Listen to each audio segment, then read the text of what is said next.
This greatly upsets Peter. He is trying to be inconspicuous, even withdrawing to the entryway. So Peter denies that he was with Jesus, at one point saying, "Neither do I know him nor do I understand what you are talking about." Mark 14. 67, 68. He also starts to curse and swear, meaning that he is willing to take an oath that his words are true and to face calamity if they are not. Matthew 26. 74. Meanwhile, Jesus' trial is in progress, apparently in a part of Caiaphas' house that is above the courtyard. Peter and the others waiting below may see the comings and goings of various witnesses who are brought in to testify. Peter's Galilean accent is an indication that his denial is false. Moreover, one in the group is related to Malchus, whose ear Peter cut off. So the charge is leveled against Peter. "I saw you in the garden with him, did I not?" When Peter denies this for a third time, the rooster crows, as was foretold. John 13. 38. 18. 26, 27. At that point, Jesus apparently is on a balcony overlooking the courtyard.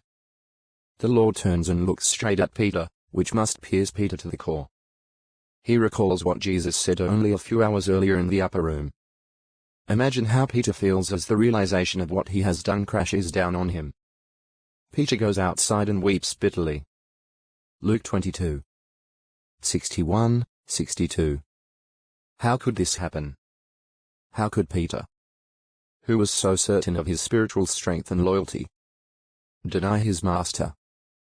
Truth is being distorted, and Jesus is being depicted as a vile criminal. When Peter could have stood up for an innocent man, he turned his back on the very one who has sayings of everlasting life. John 6. 68. Peter's tragic experience shows that even a person of faith and devotion can be thrown off balance if he is not properly prepared for unexpected trials or temptations. May what Peter went through serve as a warning to all of God's servants. Denials at the house of Caiaphas. Matthew 26. 69-75. Mark 14. 66-72. Luke 22. 54-62. John 18.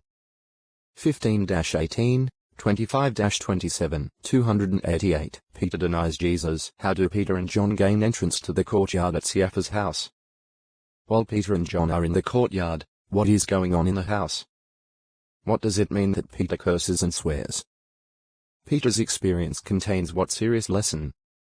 126, 289. The night is drawing to a close when Peter denies Jesus for the third time. The members of the Sanhedrin have finished with their mock trial and have dispersed. Come dawn Friday morning, they reconvene, likely to give some cloak of legality to the illegal night trial. Jesus is brought before them.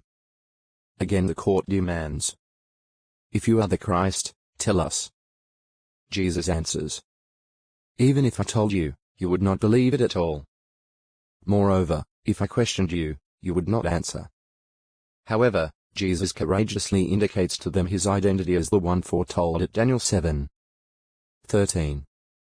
He says, "From now on the Son of Man will be seated at the powerful right hand of God." Luke 22. 67-69. Matthew 26. 63. They persist.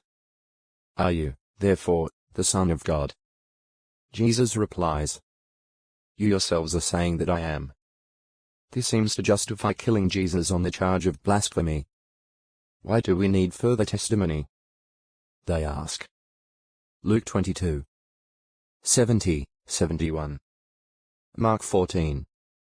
64. So they bind Jesus and lead him away to Roman Governor Pontius Pilate. Judas Iscariot may see Jesus being taken to Pilate. When Judas realizes that Jesus has been condemned, he feels a certain remorse and despair. However, rather than turning to God in true repentance, he goes to give back the 30 pieces of silver. Judas tells the chief priests, "I sinned when I betrayed innocent blood." But he gets the heartless reply, "What is that to us? You must see to it." Matthew 27. 4.